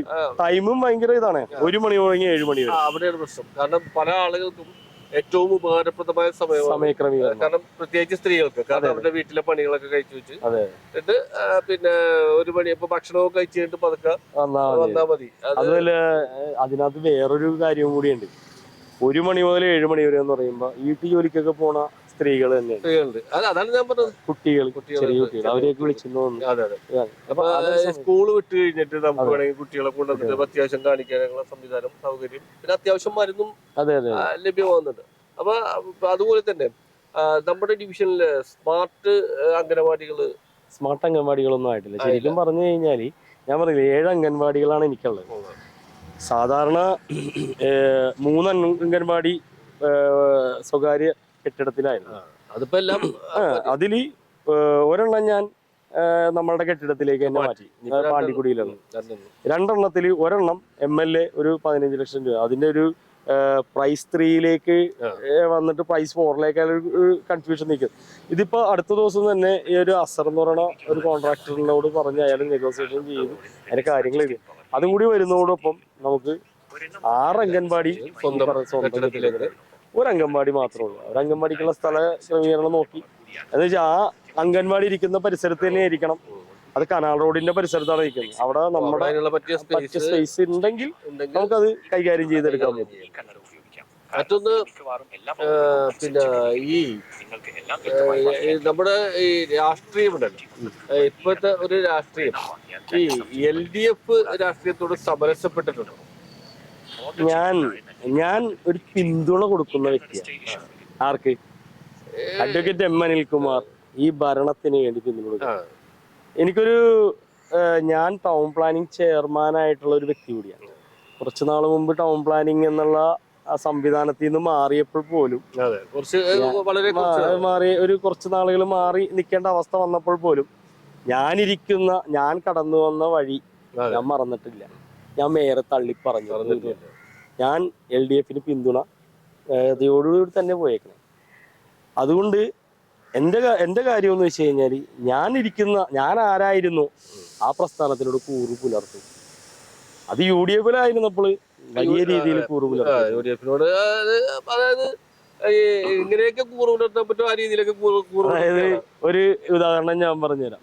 എൻ്റെ ഫ്രണ്ടാണ് ബാസ്റ്റിൻ ബാബു. ഞാൻ ഇവിടെ ചെർളായി മണ്ഡലം പ്രസിഡന്റ് ആയിരിക്കുമ്പോൾ ബാസ്റ്റിൻ അവിടെ ചുള്ളിക്കൽ മണ്ഡലം പ്രസിഡന്റ്. സ്വാഭാവികമായിട്ട് ചുള്ളിക്കലും ഇത് കേട്ടുകൊണ്ടിരിക്കുന്നവർക്ക് അറിയാൻ പറ്റും. ബാക്കിലേക്ക് ഒരു 60 യൂത്ത് കോൺഗ്രസിന്റെ ഡെലിഗേറ്റ്സിനെ, അന്ന് എൻ്റെ സുഹൃത്തുണ്ട് TK ബാബുവിന്റെ മകൻ വിനോയ്. അപ്പം ഈ പറയുന്ന അന്ന് ബ്ലോക്കിന്റെ വൈസ് പ്രസിഡന്റ് ആയിരുന്നു പുള്ളി.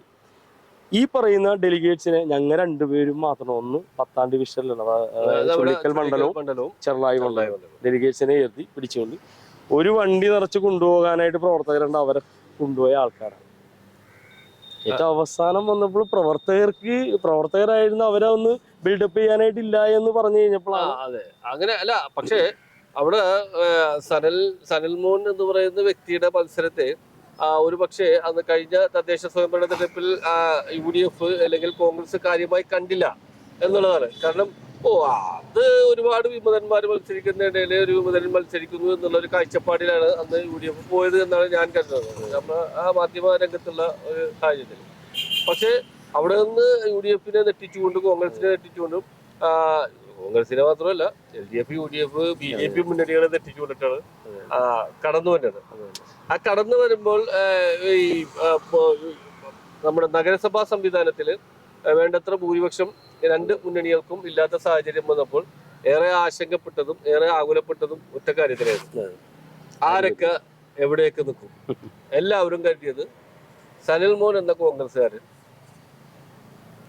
UDF-ന്റെ ഒപ്പം നിൽക്കും എന്നാണ്. പക്ഷെ അതിൽ നിന്ന് വ്യത്യസ്തമായി അത് പ്രായോഗിക തലത്തിലെടുത്ത തീരുമാനത്തിന്റെ ഭാഗമാണെന്ന് പിന്നെ സനൽമോൻ പറഞ്ഞു. ഇനി ഇപ്പോ ഈ കാലാവധി കഴിയുമ്പോൾ മത്സരരംഗത്തുണ്ടാവും. നമ്മളൊരു കാര്യമുള്ളതെന്ന് വെച്ചാൽ, എനിക്ക് ഏറ്റവും ഇഷ്ടമുള്ള, ഞാൻ ആഗ്രഹിച്ചു വന്നതാണ് ഈ 8ാം ഡിവിഷൻ. ഞാൻ സ്വാഭാവികമായിട്ട് എല്ലാ ഡിവിഷനുകളും നല്ലതാണ്, പക്ഷെ ഇവിടെ എന്തെങ്കിലുമൊക്കെ ചെയ്യണമെന്നുണ്ടായിരുന്നു. ഈ പറയുന്ന ഞാനെന്ന വ്യക്തിയെ വിചാരിച്ചതിനെക്കാട്ടിയും കൂടുതൽ ദൈവം തമ്പുരാൻ നമുക്ക് ഒരു എന്താ പറയുന്ന നമ്മളുടെ നഗരാസൂത്രണ കമ്മിറ്റിയിൽ ചേർന്നുകൊണ്ട് ഇതിലൊരു കാര്യം എടുത്തു പറയാൻ വേണ്ടി PS ബിജു എൻ്റെ അഭിയായിട്ട് നിന്നു എന്നുള്ളതാണ്, അഡ്വക്കേറ്റ് നമ്പ്യാപുരത്തുള്ള കൗൺസിലർ. അപ്പൊ എനിക്കറിയാൻ പാടില്ലാത്ത കുറെ വിഷയങ്ങൾ, ഞാനൊരു തുടക്കക്കാരനാണ്, മേയറിന്റെ ഭാഷയിൽ പറയുന്ന നവാഗതൻ. അപ്പൊ സ്വാഭാവികമായിട്ട് ഇവരുടെ ഒപ്പമൊക്കെ നിന്നുകൊണ്ട് ഈ നഗരത്തെ കുറിച്ച് പഠിക്കാനും നഗരത്തിൽ മാസ്റ്റർ പ്ലാനിന്റെ ഒരു ഭാഗമാകാൻ സാധിച്ചു. സ്ട്രീറ്റ് 20 നമുക്ക് ബൈലോ ഇല്ലായിരുന്നു. ആ ബൈലോ ഉണ്ടാക്കാനായിട്ട് അതിന്റെ പ്രവർത്തനങ്ങൾ മുൻനിർത്തി 2 സ്ഥലങ്ങളിലും നമുക്ക് ഫോർട്ട് കൊച്ചിയിലും മട്ടാഞ്ചേരിയിലും നമുക്ക് സംവിധാനങ്ങൾ, കടകൾ ഹാൻഡ് ഓവർ ചെയ്യാൻ സാധിച്ചു. പിന്നെ എന്തിനു പറയണു, ഓപ്പൺ സ്പേസുകൾ, നമ്മളിവിടെയൊക്കെ എല്ലാം നിൽക്കുന്ന ഓപ്പൺ സ്പേസുകളിൽ ആസ്ക് എന്ന പദ്ധതിയുമായി മേയറിന്റെ ഒരു വലിയൊരു വീക്ഷണമായിരുന്നു ആസ്ക്. ഈ പറയുന്ന പദ്ധതിയുടെ നഗരാസൂത്രണത്തിന്റെ ഭാഗമാക്കിയിട്ട് കൊണ്ടുപോകാൻ സാധിച്ചു. നഗരത്തിന് വേണ്ടി പുതിയ പുതിയ സംവിധാനങ്ങൾ വരാൻ പോവുകയാണ്. ഇപ്പൊ ആധുനികവൽക്കരിക്കുന്ന ടോയ്ലറ്റുകൾ, പിന്നെ അതുപോലെ തന്നെ നല്ല രീതിയിലുള്ള ബസ് ഷെൽട്ടറുകൾ, ഇതൊക്കെ നഗരാസൂത്രണ കമ്മിറ്റിയുടെ ബ്യൂട്ടിഫിക്കേഷൻ, സിറ്റി മുഴുവൻ ബ്യൂട്ടിഫിക്കേഷൻ, ഇതൊക്കെ ഇതിന്റെയൊക്കെ ഒരു എന്താ പറയുന്നത് ആലോചന നടത്തുന്നതിന്റെയൊക്കെ ഭാഗമാകാനും ഞാനൊരിക്കലും എന്റെ രീതിയിലുള്ള ഒരു കാര്യം അവകാശപ്പെടില്ല. കാരണം ഞാനൊരു നവാഗതനായിരുന്നു. ഇനി നവാഗതൻ എന്ന് പറഞ്ഞിട്ട് കാര്യമില്ല, കാര്യങ്ങൾ മുന്നിൽ നിന്ന് കാര്യങ്ങൾ ചെയ്യുന്നു. പക്ഷേ ഇതില് കൊച്ചി നഗരസഭയുടെ 74 കൗൺസിലർമാരുടെയും പിന്തുണയുണ്ട്. നഗരാസൂത്രണ കമ്മിറ്റിയുടെ ഭാഗമാകുമ്പോൾ 9 കൗൺസിലർമാരുണ്ട്. അവരുടെയും ഒരു വിജയത്തിന്റെ ഇതാണ് ഇത്രയും കാര്യങ്ങൾ പൂർത്തീകരിക്കാൻ പറ്റിയത്. അപ്പൊ ഞാൻ ചോദിച്ചതിന്റെ ഇത് ശരിക്കും ഞാനിപ്പോ LDF-നാണല്ലോ പിന്തുണ കൊടുക്കുന്നത്. സ്വാഭാവികമായിട്ട് ഞാൻ വിശ്വസിക്കുന്നത് അവരെന്നെ വിളിക്കുമെന്നാണ്. തന്നാ നിൽക്കും, തന്നില്ല എങ്കിൽ എന്റെ വഴിക്ക് അങ്ങോട്ട് നീങ്ങും. അത്ര ഉള്ള കാര്യം. പ്രതീക്ഷയുണ്ട്. അങ്ങനെ കൈവെടിയോ? അല്ല, അങ്ങനെ കൈവെടിയാൻ പാടില്ല. കാരണം ഒരു ദുർഘടഘട്ടത്തില് ഒരു വ്യക്തിയെ ഒരു ദുർഘടഘട്ടത്തിൽ സഹായിച്ചിട്ട് അയാൾക്കൊരു അവസരം നമ്മൾ വീണ്ടും കൊടുക്കാൻ അത് കൊടുക്കേണ്ടതാണ് എന്നുള്ളതാണ് അഭിപ്രായം. അത് എന്തായാലും അവര് തീരുമാനിക്കട്ടെ, അങ്ങനെ തീരുമാനിക്കും എന്ന് നമുക്ക് പ്രതീക്ഷിക്കാം. ഇപ്പൊ നമ്മുടെ സമീപത്തെ കൗൺസിലറാണ് ബാസ്റ്റിൻ ബാബു. വളരെ ചെറുപ്പക്കാരനാണ്, വളരെ ബ്രില്യന്റ് ആണ്, കൃത്യമായി ആസൂത്രണം നടത്തി കാര്യങ്ങൾ നടത്തുന്ന ആളാണ്. ഒരുപാട് പദ്ധതികൾ അവിടെ നടപ്പാക്കിയ ആളാണ്. അദ്ദേഹം പറയുന്നത്, ഞാൻ ഇനി മത്സരിക്കുന്നില്ല. ഞാനും കേട്ടായിരുന്നു. അദ്ദേഹത്തിന് ഒരു സീറ്റ് എന്നുള്ളത് ഇപ്പോ കോൺഗ്രസിനെ സംബന്ധിച്ചിടത്തോളം അദ്ദേഹത്തിന് സീറ്റ് മാറ്റി വെച്ചിട്ട് കോൺഗ്രസ് വേറൊരാൾക്ക് സീറ്റ് കൊടുക്കുള്ളൂ എന്ന് നമുക്ക് ഉറപ്പിക്കാം. കാരണം അത്രയും മികച്ച പ്രകടനം കാഴ്ചവെച്ചിട്ടുള്ള ഒരു കൗൺസിലർ എന്നാണ് പൊതുവിൽ വിലയിരുത്തുന്നത്. അദ്ദേഹം ആ ഒരു അഭിപ്രായം പറയുമ്പോൾ അതിനെ കുറിച്ച് എന്താണ്? സ്വാഭാവികമായിട്ട് ഞാൻ ആ വ്യക്തിയോട് സംസാരിച്ചതാ. അതൊരു വലിയൊരു ഇതാണ്. അങ്ങനെ ഒരു ഡിസിഷൻ എടുക്കാൻ പാടില്ല. ചെയ്യുന്ന പ്രവർത്തനത്തിനെ എല്ലാം അപ്രീഷിയേറ്റ് ചെയ്യുമ്പോൾ അത് ജനങ്ങൾ ആണല്ലോ അതിനുള്ള ഒരു ഇത് കൊടുക്കുന്നത്. മാർക്ക് ഇടുന്നത് ജനങ്ങളാണ്. ആ ജനങ്ങളുടെ ഫുൾ മാർക്ക് കിട്ടിയിട്ടുണ്ടെങ്കിൽ ആ ഒരു തീരുമാനത്തിൽ നിന്ന് ആരാണെങ്കിലും ജനങ്ങളാണ് അവിടെ ഇത് ചെയ്യേണ്ടത്. അപ്പൊ അത് മാറ്റണം എന്നുള്ളതാണ്. പിന്നെ ഓരോ ആൾക്കാരുടെ വ്യക്തിപരമായ കാര്യങ്ങൾക്ക് വേണ്ടി നമ്മൾ അതിനകത്തേക്ക് ഞാൻ ഇതില്ല. ഇപ്പൊ എന്റെ ഒരു തീരുമാനം എന്താണെന്നുള്ളത് എനിക്ക് പറയാം, എങ്ങനെയാണ് എന്താണെന്ന്. പക്ഷെ അദ്ദേഹത്തിന്റെ വ്യക്തിപരമായ കാര്യങ്ങളിൽ കുറെ ഇതുണ്ടാവും. അത് LDF സീറ്റ് തന്നില്ല എന്നിരിക്കും, LDF സീറ്റ് തന്നില്ല എന്നിരിക്കും, UDF സീറ്റ് തന്ന ഇല്ല, മത്സരിക്കില്ല. കാരണം ഞാനിപ്പോ ഒരു കാര്യം താങ്കളുടെ അടുത്ത് പറഞ്ഞു, എനിക്ക് ഞാൻ നിൽക്കുന്ന പ്രസ്ഥാനത്തിനോട് അല്ലെ നിൽക്കുന്ന സ്ഥലത്ത് കൂറ് കാണിച്ചിരിക്കും. ഇപ്പൊ ഞാൻ നിൽക്കുന്നത് LDF പിന്തുണ. ഇത് കഴിഞ്ഞാൽ LDF ഇത് കഴിഞ്ഞു. എന്നിരുന്നാലും ഈ പറയുന്ന എന്താ പറയുന്ന LDF ഇതിൽ നിന്നാണ് കൗൺസിലിലേക്ക് വന്നത്. LDF ഇതിൽ നിന്നാണ് കൗൺസിലിൽ നിന്ന് ഇറങ്ങുന്നത്. ഈ സമയത്ത് UDF എന്നോട് പറയുന്നത് അടുത്ത പ്രാവശ്യം മത്സരിക്കാൻ പറയുന്നത് മത്സരിക്കില്ല. അല്ല, അത് മാത്രമല്ല, കാരണം LDF എന്നുള്ള UDF എന്നല്ലട്ടാ, BJP ആണെങ്കിൽ പോലും LDF എന്നുള്ള സംവിധാനത്തിൽ നിന്നുകൊണ്ട് ആണ് താങ്കൾ ഈ ഡിവിഷനില് കുറെ അധികം കാര്യങ്ങൾ നടപ്പാക്കി. സ്വാഭാവികമായിട്ടും ഈ UDF അത് ശരിയാണ്, അതൊരു അരോചകമോ വോട്ടർമാരെ സമീപിക്കുമ്പോൾ. ഇപ്പൊ ഞാൻ വേറൊരു വാക്കും കൂടി പറഞ്ഞു, ഒരു ഭരണകക്ഷിയുടെ പിന്തുണ കൊടുത്തത് കൊണ്ട് മാത്രമാണ് കുറെ അധികം കാര്യങ്ങൾ ചെയ്യാൻ സാധിച്ചത്. പിന്നെ അപ്പൊ ചോദിക്കും, അവിടെ 10ാം ഡിവിഷനിൽ കുറെ പ്രവർത്തനങ്ങൾ ചെയ്തല്ലോ, ഈ പറയുന്ന 8ാം ഡിവിഷനിൽ ഈ പറയുന്ന അദ്ദേഹം ഭരണകക്ഷിയുടെ ആളല്ലല്ലോ എന്നൊക്കെ ചോദിക്കാം. പക്ഷെ അതിനെക്കാട്ടിയും 3 ഇരട്ടി വലിപ്പം നമ്മുടെ ഡിവിഷനിലുണ്ട്. ഞാനീ പറഞ്ഞ ഇൻഫ്രാസ്ട്രക്ചർ കാര്യങ്ങൾ പറഞ്ഞു, 2.25 കിലോമീറ്ററോളം ഓടുന്ന തോട് അത് കോരണം. ഇപ്പൊ ചെന്ന് നോക്കിയേക്കാണ് ആൾക്കാർ കൊണ്ടുവന്ന് വേസ്റ്റ് ഇടുന്ന ഒരു സംഭവം. കുറെ അവയർനെസ് കൊടുത്തു. റോഡുകളുടെ എണ്ണം തന്നെ കൂടുതലാണ്. ഓപ്പൺ സ്പേസുകൾ, പിന്നെ സ്കൂള്, കോളേജ് എല്ലാം എണ്ണി വരുമ്പോ ഇതൊക്കെ ഒരു വിധത്തില് ഈ 5 വർഷം കൊണ്ട് ഉള്ളത് കൊണ്ടിട്ട് എന്നാലും കഴിഞ്ഞ വർഷത്തെക്കാട്ടും മികവുറ്റ രീതിയിൽ കഴിഞ്ഞ വർഷം എന്ന് നമ്മൾ പറയുന്നത് കഴിഞ്ഞ കാലങ്ങള് ഞാൻ ഏതാണ്ട് ഞാൻ പൊതുരംഗത്തേക്ക് വന്ന് മാധ്യമപ്രവർത്തന രംഗത്തേക്ക് വരുന്ന കാലം മുതല് ഈ പാർക്ക് ഇങ്ങനെ തന്നെ കിടക്കണം. ഇതിന് വേറെ മാറ്റമൊന്നും ഞാൻ കണ്ടില്ല. ചേംബർ ആ പാർക്ക് ഇടക്ക് അവരുടെ മെയിൻ്റെനൻസ് ഒക്കെ ചെയ്തുകൊണ്ടിട്ട് മാത്രം ഒന്ന് ആളുകൾക്ക് കയറാൻ പറ്റാവുന്ന ഒരു സാഹചര്യം ഉണ്ടായിരുന്നു എന്നുള്ളതല്ലാതെ. അപ്പൊ അത് കഴിഞ്ഞ കുറെ നാളുകളായിട്ട്, വർഷങ്ങളായിട്ട് ഉള്ള സംവിധാനത്തിന് മാറ്റം വരുത്താൻ കഴിഞ്ഞു എന്നുള്ളത് ചെറിയ കാര്യമല്ല. ഇപ്പൊ ജനങ്ങളോട്, ഇപ്പൊ വോട്ടർമാരോട്, കഴിഞ്ഞ തവണ താങ്കളെ ജയിപ്പിച്ച വോട്ടർമാര് അല്ലെങ്കിൽ താങ്കൾക്ക് വോട്ട് ചെയ്യാത്തവരും ഉണ്ടാവും, സ്വാഭാവികമല്ലോ. ഇവരോടൊക്കെ ഈ 5 വർഷം പൂർത്തിയാകാൻ പോകുന്ന വേളയിൽ എന്താണ് ശരിക്കും പറഞ്ഞാല് വോട്ട് ചെയ്യപ്പെടാത്ത ആൾക്കാര് എന്നുള്ള കൺസെപ്റ്റ് ഇല്ല. കാരണം എല്ലാരും വോട്ട് ചെയ്തു. അതിൽ 9 കക്ഷികൾ ഉണ്ടായിരുന്നു, 9 പേർക്ക് മാറി മാറി വോട്ട് ചെയ്തിട്ടുള്ളവരുണ്ടാകാം. പക്ഷെ ജയിച്ചു കഴിഞ്ഞതിന് ശേഷം ഞാൻ അവർക്ക് എന്തും എന്നോട് പറയാം. ചില ആളുകൾ എന്താ പറയുന്നത്, ചില ആളുകൾ പറയാൻ പഠിക്കും എനിക്ക് തിരക്കുണ്ടെന്ന് പറഞ്ഞിട്ട്. ഞാൻ അവരോട് പറയണത്, നിങ്ങൾ എൻ്റെ അടുത്ത് വന്ന് പറയുക, അല്ലെങ്കിൽ എന്നെ വിളിക്കുക, ഞാൻ അവിടെ വന്നോളാം. അനുഭവമുള്ള ആൾക്കാരുണ്ട്, ഇത് കേട്ടുകൊണ്ടിരിക്കുന്ന ആൾക്കാരുണ്ട്. സ്വാഭാവികമായിട്ട് നമുക്ക് ഒരുപാട് പിന്തുണ മറ്റുള്ള ഇതിനേക്കാൾ അപേക്ഷിച്ച് കിട്ടിയിട്ടുണ്ട്.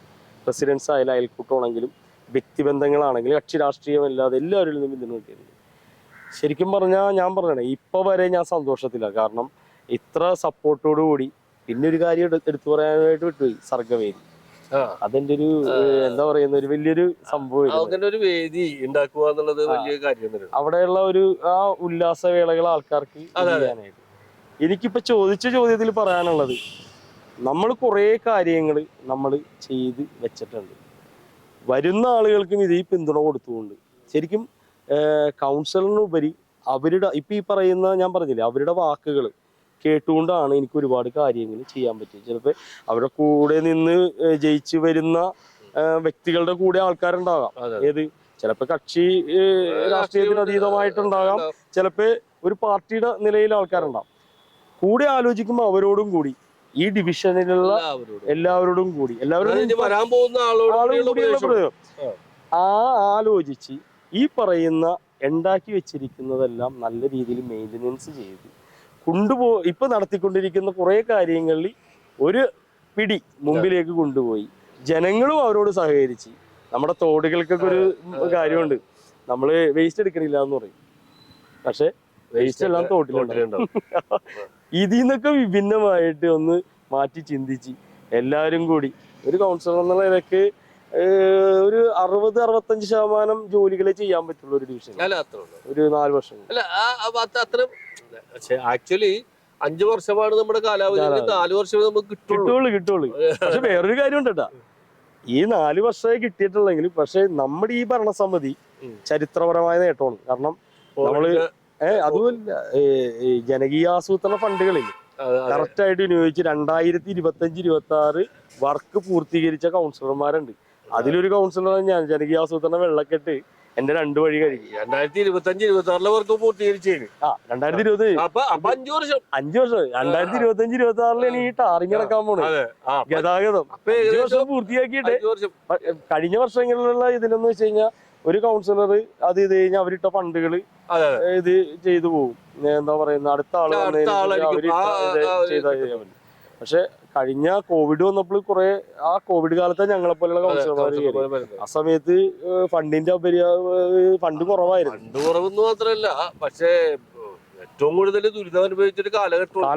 കാരണം ജനത്തെ എങ്ങനെ സംരക്ഷിക്കണം എന്നുള്ള ആകുലതയോടുകൂടിയായിരുന്നു കൗൺസിലർമാർ നടന്നിരുന്നത്. അപ്പൊ ആ ഒരു കാലഘട്ടം ഇപ്പൊ സാധാരണ രീതിയിൽ ഈ 50% സംഭരണം എന്നുള്ള സംവിധാനം വന്നത്. 50% 50 അതിൽ 50 കയറും സംഭരണം. കാരണം പട്ടികവർഗം സ്ത്രീ ഒക്കെ വരുമ്പോഴത്തേക്കും അതിന്റെ സംഭരണം അതിന്റെ മുകളിലേക്ക് പോകും. അപ്പൊ ഈ സാധാരണ രീതിയിൽ ഇപ്പൊ എന്താന്ന് വെച്ചിട്ടുണ്ടെങ്കിൽ ഒരാള് കൗൺസിലറായി അയാൾ പറഞ്ഞ 5 വർഷം ഞാൻ ഉണ്ടാവില്ലല്ലോ, ഉറപ്പാണ്, എനിക്കോടെ മത്സരിക്കാൻ പറ്റില്ല. ഞാൻ അങ്ങനെ ചിന്തിക്കുന്ന പല ആളുകളും ഉണ്ടായിട്ടുണ്ട് നേരത്തെ. ഇപ്പോഴും ഉണ്ടാവുമെന്ന് പ്രതീക്ഷിക്കുന്നു. അതിൽ നിന്ന് വ്യത്യസ്തമായിട്ടുള്ള ഒരു സമീപനം സ്വീകരിച്ചത് ജനങ്ങളുള്ള പ്രതിബദ്ധത എന്നുള്ളത് കൊണ്ടിട്ടാണ്. അതായത് ഞാൻ പറഞ്ഞല്ലോ, ജനങ്ങളാണ് നമ്മളെ തെരഞ്ഞെടുത്ത്. ജനങ്ങൾക്കൊരു കാര്യങ്ങളൊക്കെ ചെയ്തു കൊടുക്കേണ്ട ഒരു നമ്മുടെ ഉത്തരവാദിത്വം. നമ്മൾ ഏൽപ്പിച്ച ജോലി എപ്പോ തീരും? പെരുമാറ്റച്ചട്ടം വന്ന അന്നാണ് നമ്മുടെ തീരും. അന്ന് വരെ നമ്മളിവിടെ ഡിവിഷനിൽ പ്രവർത്തിക്കാൻ പ്രതിജ്ഞാബദ്ധരാണ്. അതായത് രാവിലെ 6 മണി തുടങ്ങിയിട്ട് നമ്മൾ ഫീൽഡിലുണ്ടാകും. നമ്മൾ എടുത്തുന്ന റൂട്ടീൻ എപ്പോഴും കറക്റ്റായിട്ട് വരും. എങ്കിൽ മാത്രമേ നമ്മൾ ഫുൾ സാറ്റിസ്ഫൈഡ്. ഇനി എന്താ പറയുന്നത്, ഈ ഡിവിഷനിൽ ഞാൻ നിൽക്കുന്നില്ല, എൻ്റെ ജോലി കഴിഞ്ഞു, 1 വർഷം കഴിയുമ്പോൾ ഞാൻ അടുത്ത ഡിവിഷനിലേക്ക് പോയിട്ട് പ്രവർത്തിക്കാം എന്നുള്ളതല്ല. നമ്മൾ ഇവിടുത്തെ ജനം ഏൽപ്പിച്ച ജോലി 100% ആയിട്ട് കൊടുത്തു കഴിയുമ്പോഴേ നമുക്ക് നമ്മുടെ മനസ്സിനൊരു സാറ്റിസ്ഫാക്ഷൻ ഉണ്ടാവും. എപ്പോഴെങ്കിലും ഈ 5 വർഷക്കാലയളവിൽ എപ്പോഴെങ്കിലും മനസ്സിനെ വേദനിപ്പിച്ച ഒരു സംഭവം? മനസ്സിനെ വേദനപ്പറ്റിയ സംഭവങ്ങൾ ഒരുപാട് ഉണ്ടാവും. അത് സ്വാഭാവികമായിട്ട് നമ്മുടെ പൊതുരംഗത്ത് ഉണ്ടാവുമല്ലോ. ചിലപ്പോ നമ്മളുടെ പെട്ടെന്ന് ഒരു ഇത് വരുമ്പോ നമുക്ക് അത് എന്താ പറയുന്നത്, ചിലപ്പോ നമ്മളോട് കൂടെ ഇതായിട്ടിരിക്കുന്ന വ്യക്തികൾ പെട്ടെന്നൊരു സുപ്രഭാതത്തില് എന്തെങ്കിലും പറയുമ്പോ നമുക്ക് സങ്കടം. നമ്മള് മനസ്സിൽ പോലും ചിന്തിക്കാത്ത കാര്യങ്ങൾ. അപ്പൊ ഇത് അതൊക്കെ സ്വാഭാവിക. ജനങ്ങളുടെ ഇടയിൽ നിന്ന് എപ്പോഴെങ്കിലും ഒരു നെഗറ്റീവ് ആറ്റിറ്റ്യൂഡ് വന്നിട്ടുണ്ട്? എന്നോട് ശരിക്കും പറഞ്ഞാല് എന്താ പറയുന്നത്, നല്ല രീതി ഒരു മകനെ പോലെയാണ് ഇവിടെ കൊണ്ടുവരുന്നത്. കാരണം എന്തെങ്കിലും പറയുമ്പോ എന്തെങ്കിലും പോരായ്മയൊക്കെ ഉള്ളപ്പോ ചിലപ്പോ വഴക്ക് പറയും. ചായ കുടിക്കാൻ പോകുമ്പോ ഇവിടെ എങ്ങനെയാണ്, അവിടെ അടിക്കാൻ ആളൊന്നുമില്ല, അങ്ങനെയാണ്. പക്ഷെ അവര് പറയുന്നത് നമ്മുടെ നല്ലതിന് വേണ്ടിയാണ്. നമ്മൾ അവരോട് നമ്മളോട് സമീപിക്കുന്ന അതേ ആറ്റിറ്റ്യൂഡിൽ നമ്മൾ തിരിച്ച് സമീപിക്കുമ്പോഴാണല്ലോ പ്രശ്നങ്ങൾ നമ്മൾ അവരെ പറയുന്നത് മനസ്സിലാക്കിക്കൊണ്ട് ചെയ്യുക എന്നുള്ളതാണ്. ശരിക്കും ഞാൻ മനസ്സിലാക്കിയേക്കണത് നമ്മളിവിടെ തെരഞ്ഞെടുത്തിരിക്കുന്നത് നമ്മളെ എന്താ പറയുന്നത്, നമ്മളിവിടെ നമ്മളവരുടെ ഓണറല്ല. അതെ അതെ, ജനങ്ങളുടെ ഓണർ എന്നുള്ള രീതിയിൽ നമ്മുടെ ഓണർ. അതാണ്. അങ്ങനെ ചിന്തിച്ചു കഴിഞ്ഞാൽ ഇതൊക്കെ ഒരു നല്ല രീതിയിൽ കൊണ്ടുപോകാൻ സാധിക്കും. ഈ 5 വർഷത്തെ ഈ കൗൺസിലർ കാലയളവില് ആരോടൊക്കെയാണ് നന്ദി കടപ്പാടും രേഖപ്പെടുന്നത്? നന്ദി കടപ്പാട് രേഖപ്പെടുത്തുന്ന രാജീവ് ഗാന്ധി വായനശാലയുടെ വ്യക്തിത്വങ്ങളോടെ താങ്കള് ഇങ്ങനെ ഒരു പരുവത്തിലാക്കിയെടുത്തത്. അവിടെയുള്ള അന്ന് ഇപ്പൊ ഫ്രണ്ട്സ് ക്ലബ്ബാണ്. എന്റെ ചേട്ടൻ ഉൾപ്പെടെയുള്ള എന്റെ സുഹൃത്ത് ബന്ധങ്ങൾ, പിന്നെ ഈ തെരഞ്ഞെടുപ്പ് ഒപ്പം കട്ടക്കെന്ന് എല്ലാം ചെയ്തത് ഒരു വലിയ കൂട്ടായ്മയായിരുന്നു. കാരണം എനിക്ക് തോന്നുന്നു മുന്നണി രാഷ്ട്രീയത്തിനെ പോലും നടത്താൻ പറ്റാത്ത രീതിയിലുള്ള പ്രവർത്തനങ്ങളും മറ്റും നടത്തിയത് ആ കൂട്ടായ്മയുടെ ഭാഗം തന്നെയാണ്. ഭയങ്കര ഒരു സപ്പോർട്ടായിരുന്നു. പിന്നെ ആരോടൊക്കെ മേയർ എം എൽ എ അത് ഞാൻ നേരത്തെ പറഞ്ഞു കഴിഞ്ഞില്ല. ഈ ഡെപ്യൂട്ടി മേയർ അടക്കം, പിന്നെ മൊത്തം ഡിവിഷനിലുള്ള നമ്മുടെ റെസിഡൻസ്, അയൽക്കൂട്ടം, ഇതൊക്കെ ഞാൻ നേരത്തെ പറഞ്ഞു കഴിഞ്ഞാല്. പിന്നെ ഓരോരോ എന്താ പറയുന്ന ചെറിയ ചെറിയ സംഘടനകളുണ്ട്. ആ സംഘടനകൾ എല്ലാവരും കൂടിയുള്ള ഒരു അവരുടെയൊക്കെ ഒരു ഇതാണ് നമുക്ക് അവരോടെല്ലാം കടപ്പാടുണ്ട്. പിന്നെ തൊട്ടപ്പുറത്ത് ബെന്നി ഫെർണാണ്ടസ് ഒരു രീതിയിൽ അല്ലെങ്കിൽ മറ്റൊരു രീതിയിൽ നമ്മളെ കുറെ സഹായിച്ചിട്ടുണ്ട്. ഈ പാണ്ടിക്കുടി സ്റ്റാച്യു റോഡൊക്കെ ശരിക്കും പറഞ്ഞാല് എന്തോ ഒരു ഇതിന്റെ ബലത്തിലാണ്. കാരണം ഞാൻ ബെന്നിച്ചേട്ടനോട് യാദൃശ്യമായിട്ട് പെട്ടെന്ന് പറയാം, സ്റ്റാച്യു റോഡ് എന്നൊക്കെ പറഞ്ഞ ഇതായിരുന്നു എന്നാ സാധനല്ല. അയ്യോ, അപ്പൊ ആ സമയത്ത് മറ്റേ CSML CEO ഷാജി IAS വിളിച്ച് ഒരു സ്ഥലത്ത് വന്നേക്കണേ, അദ്ദേഹത്തിന്റെ ഡിവിഷനിൽ വന്നേക്കണേ. അദ്ദേഹത്തിന്റെ ഡിവിഷൻ നോക്കാതെ അദ്ദേഹം എന്റെ ഇങ്ങോട്ട് കൊണ്ടുവന്നു. ആ കുണ്ടുംകുഴിയായിട്ടുള്ള റോഡിൽ കൂടി വന്നപ്പോൾ തന്നെ അപ്പൊ കാറിൽ നിന്ന് തന്നെ പുള്ളി വിധി എഴുതി, ഇവൻ ആദ്യത്തെ ഫണ്ട് കൊടുത്തേക്കാണ്. അപ്പൊ അങ്ങനെയൊക്കെ ഒരു സിറ്റുവേഷൻ അദ്ദേഹം അങ്ങനെ ഒരുപാട് ഈ പറയുന്ന ഇതിൽ നിന്നിട്ട് ഒരുപാട് സപ്പോർട്ട് നമുക്ക് കിട്ടിയിട്ടുണ്ട്. പിന്നെ CMO സാഹിബിനോട് എന്താ പറയുന്നത്, ഏത് പ്രതിസന്ധി ഘട്ടത്തിൽ നിർദ്ദേശം തന്നും. ഏത് പാതിരാത്രിക്ക് നീ ഫോൺ വിളിച്ചോ, എന്നിട്ട് കാര്യങ്ങൾ നീ പറഞ്ഞു. അങ്ങനെ ഒരു സപ്പോർട്ട് കിട്ടിയത് കൊണ്ടാണ് ഇതിന് എന്തെങ്കിലും പ്രതിസന്ധി ഘട്ടങ്ങൾ വന്നു കഴിഞ്ഞാൽ പുള്ളിനെ വിളിക്കാനും എന്തെങ്കിലും കാര്യങ്ങൾ തുറന്ന് DC ഓഫീസിലേക്ക് എന്ന് പറയാനും. ഞാൻ കോൺഗ്രസിൽ വർക്ക് ചെയ്തപ്പോൾ ഇത്ര സ്വാതന്ത്ര്യം കിട്ടിയിട്ടില്ല എന്നുള്ളതാണ്. ശരിക്കും പറഞ്ഞു കഴിഞ്ഞാൽ അദ്ദേഹം പോയതിനു ശേഷം ഞാനിപ്പോ കോൺഗ്രസിൽ വർക്ക് ചെയ്തിരുന്നപ്പോ DCC പ്രസിഡന്റിനെ കാണാൻ കാത്തു നിന്നിട്ടില്ല. ഒരുപാട് പ്രാവശ്യം കാത്തു നിന്നിട്ടുണ്ട്. വേണുജിനെ കാണാൻ കാത്തു നിന്നിട്ടുണ്ട്. അതിനുള്ള സംവിധാനം പക്ഷെ അവരൊക്കെ പിന്നീട് തന്നെ കാണാൻ കാത്തു നിന്നായിട്ട് ഒരു അറിവുണ്ടായിരുന്നു. ഞാൻ കാത്തു നിൽക്കാനുള്ള, ഞാൻ വന്ന പാടെ തന്നെ ഞാൻ അതിനുള്ള സംവിധാനം ഉണ്ടാക്കിയിട്ടില്ല. വന്ന് സംവിധാനം ഇങ്ങനെ കാര്യങ്ങൾ സംസാരിക്കാൻ വന്ന് അതനുസരിച്ച് ഞാൻ എന്റെ കാര്യങ്ങൾ പറഞ്ഞ് അങ്ങോട്ട് ഒഴിവാക്കിയിട്ടുണ്ടെന്ന് മാത്രമേ ഉള്ളൂ. എന്തായാലും ഈ പ്രവർത്തനം മറ്റൊരു ഏതായാലും ഈ ഡിവിഷന് കിട്ടുക എന്നുള്ളത് തുടരായിട്ട് കിട്ടുക എന്നുള്ളത് പ്രായോഗികമല്ല. കാരണം സംവരണം എന്നുള്ളത് വന്നു കഴിഞ്ഞിട്ടുണ്ടെങ്കിൽ സ്വാഭാവികമായിട്ടും അടുത്ത ഏതെങ്കിലും ഡിവിഷനിൽ ഈ ഒരു പ്രവർത്തനത്തിന്റെ ഒരു ലാളനെ ലഭിക്കുവാൻ ഭാഗ്യമുണ്ടാകട്ടെ. അതിന് എല്ലാവരും ചിന്തിച്ച് കാര്യങ്ങൾ നടത്തട്ടെ എന്നുള്ളതാണ് നമുക്ക് പറയാനുള്ളത്. എന്തായാലും വളരെ സന്തോഷം ഞങ്ങളോടൊപ്പം കുറച്ച് സമയം ചെലവഴിച്ചതിന്. നമുക്ക് ഈ